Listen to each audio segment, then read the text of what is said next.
Shalom, selamat pagi Bapak Ibu Saudara yang dikasihi Tuhan. Sebelum kita mendengar renungan Mana Rema, kita akan berdoa terlebih dahulu. Bapak bersyukur buat kebenaran firman-Mu yang sebentar akan kami dengar. Urapi hamba-Mu dan pakai untuk menyampaikan kehendak-Mu. Juga urapi semua yang mendengar kebenaran ini, supaya baik yang menyampaikan maupun yang mendengar sama-sama diberkati oleh Tuhan. Dalam nama Tuhan Yesus Kristus kami sudah berdoa. Amin. Bapak Ibu saudara sekalian, kita akan sama-sama belajar sebuah kebenaran yang saya beri tema mengejar berkat rohani. Efesus pasal 1 ayat yang ketiga. Efesus pasal 1 ayat yang ketiga. Terpujilah Allah dan Bapa Tuhan kita Yesus Kristus, yang dalam Kristus telah mengaruniakan kepada kita segala berkat rohani di dalam sorga.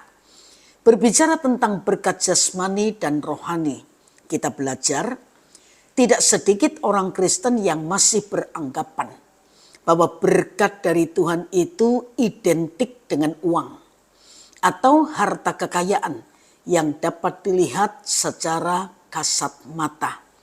Anggapan itu menimbulkan stereotip bahwa keadaan seseorang yang diberkati Tuhan selalu ditandai dengan banyaknya harta kekayaan yang dimilikinya, seperti rumah bertingkat yang tampak megah, mobil-mobil mewah yang berjejer di garasi, anak-anak yang menempuh pendidikan di sekolah mahal, atau memiliki bisnis yang mapan dan sebagainya.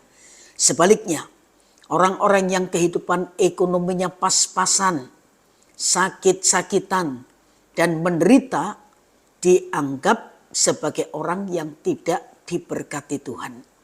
Kita tidak bisa mengukur dan menilai berkat Tuhan dari apa yang cuma bisa dilihat oleh mata saja. Karena berkat Tuhan itu bisa datang dalam berbagai bentuk, baik itu berupa berkat jasmani maupun berkat rohani. Dalam Efesus 1 ayat yang ketiga, Paulus memuji kemuliaan Tuhan yang telah menyatakan kasih Tuhan kepada manusia dengan mengaruniakan berkat rohani.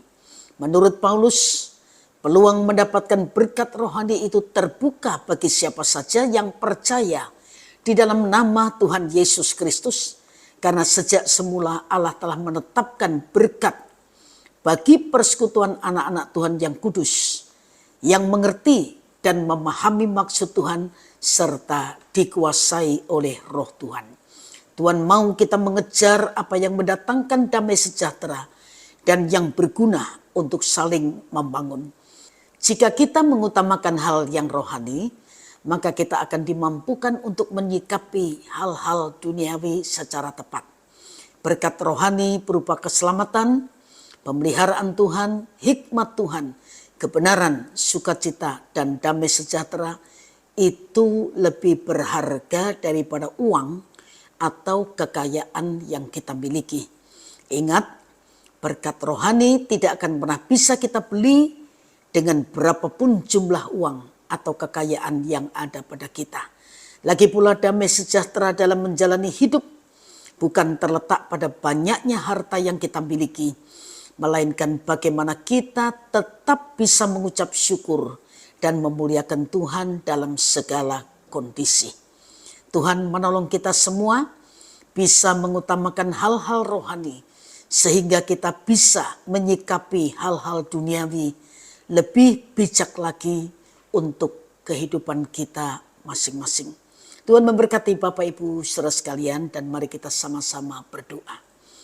Tuhan, terima kasih kebenaran firman-Mu menolong kami untuk bisa membedakan berkat jasmani dan berkat rohani.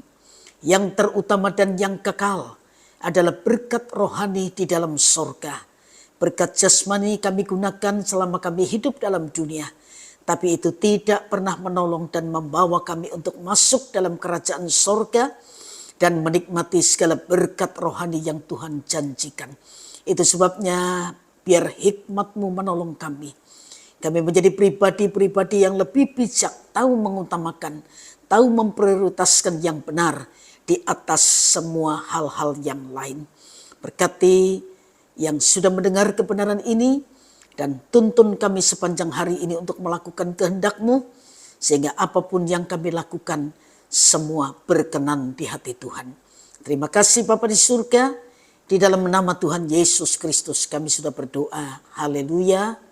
Amin. Selamat pagi, Tuhan memberkati Bapak Ibu saudara sekalian.